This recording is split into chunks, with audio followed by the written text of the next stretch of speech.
Terlebih dahulu saya ingin mengucapkan setinggi terima kasih kepada semua para hadirin, khususnya para wartawan semua yang telah sudi datang melihat dan berserta dengan Yang Berhormat Menteri. Dan seperti mana yang telah disebut, ini adalah ekspedisi Everest 2023 yang harap akan berlepas pada bulan hadapan dan sampai ke Kemuncak pada akhir bulan April. Bulan Mei. Awal bulan Mei. Jangka sampai untuk ke puncak tu pada pertengahan Mei lah. InsyaAllah.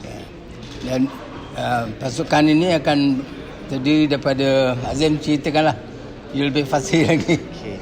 So misi 2023 ini adalah lanjutan daripada Keluarga Malaysia Everest 2022 yang mana kita tergendala disebabkan cuaca oleh masalah teknikal yang kita hanya dapat melakukan summit attempt pada tahun lepas pada window yang terakhir, dan seperti mana yang dilihat tadi 50 hingga 70 km per hour angin yang memukul kita pada waktu itu. Namun pendaki-pendaki kita tetap meneruskan, cuma sampai ke satu tahap yang mana Sherpa dah merasakan shivering. Sherpa ini adalah yang expert di gunung, malim gunung di Everest, dan kita dinasihatkan untuk turn back. Seandainya kalau kita pergi, mungkin kita akan frostbite, kehilangan jari dan sebagainya. Jadi pada tahun ini kita sambung berbekalkan dana yang masih berbaki tahun lepas bila kita pull out daripada expedition, dan kepada yang mendapat pelepasan cuti dan sebagainya, sebab untuk ke Everest ni lebih kurang 65 hari. Jadi satu tempoh yang agak panjang untuk cuti bagi penyawat awam.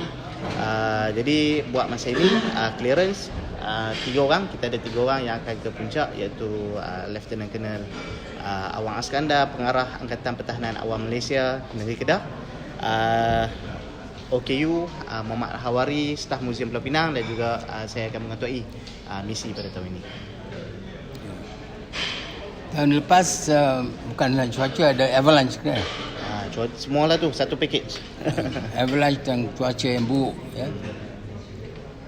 Aziz, kalau ikutkan tahun lepas tak berjaya, mungkin bagi tahun ni apa korang punya persiapan mungkin nak realisasikan? Okey, pada tahun ini kita punya strategi untuk kita kata meningkatkan chances untuk ke puncak adalah kita pergi 15 hari lebih awal pada tahun lepas. Jadi kita selesaikan dulu masalah-masalah teknikal yang kita perlu, dan tahun ini kita akan berlepas pada 2 April berbanding dengan tahun lepas pada 15 April. Jadi pada tahun ini kita on target pada first window, dijangkakan pada awal bulan Mei. So itulah strategi kita pada tahun ini. Dan pasukan kita akan membawa beberapa orang Sherpa. Kita tak boleh mendaki tanpa panduan dan diiringi oleh Sherpa yang berpengalaman, ya. Berapa orang Sherpa kita? Kita pergi 3 dengan 5 Sherpa. 5 Sherpa, ya. Dan mereka yang berpengalaman, mereka akan menjaga anak-anak kita, pasukan kita, dan mereka akan menasihatkan mereka sekiranya sesuatu apa-apa yang berlaku, dan untuk menjaga keselamatan pasukan kita.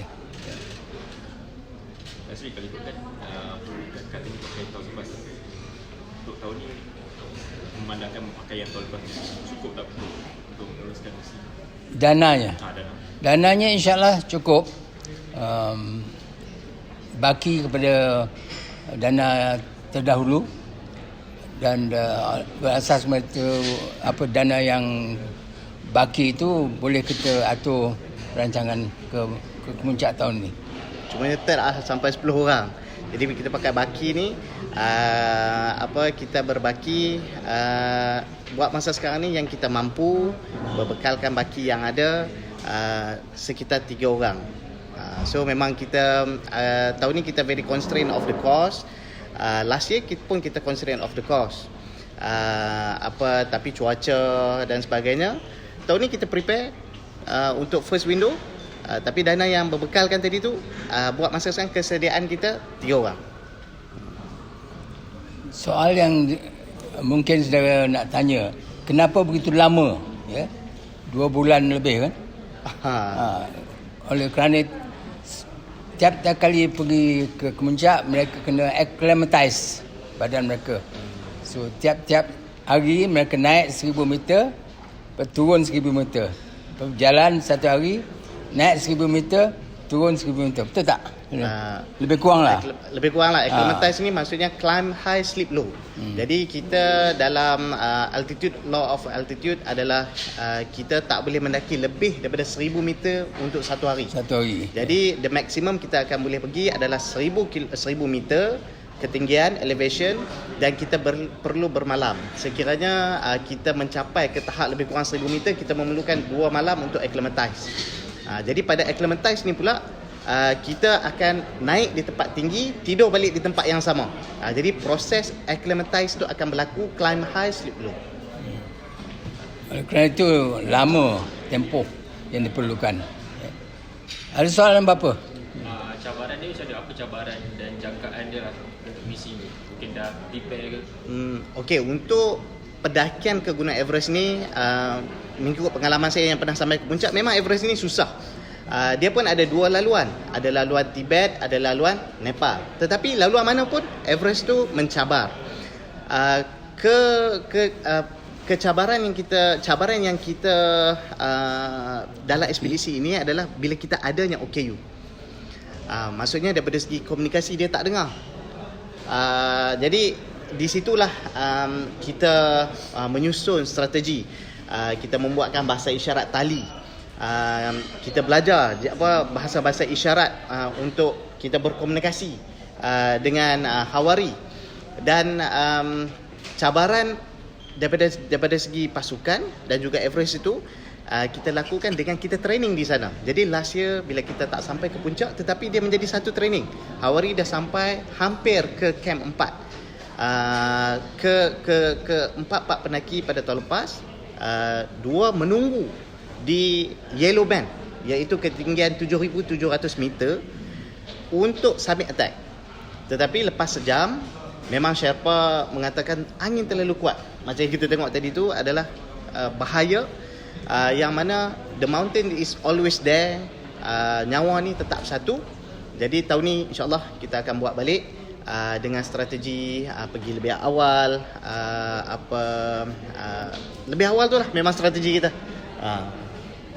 Jangkaan cuaca di sana adakah dia akan sama macam Okey, untuk Everest dia dipecahkan pada first window, second window, third window.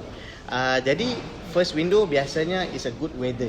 Tetapi walaupun dia dikatakan a good weather, weather boleh berubah setiap 2 jam. Dan keberuntungannya pendaki Everest selepas pada ini adalah tahun lepas pihak Nepal, kerajaannya telah memasang weather station melebihi daripada camp 4. Jadi sebelum ni kita adalah weather forecast. Sekarang ni kita akan dapat report every day adalah weather report. So macam mana keadaan di atas, dan dia predict daripada keadaan actual di atas. Of course kita mendoakan weather yang baik, dan puncak boleh mencecah sehingga negatif 60 Celsius.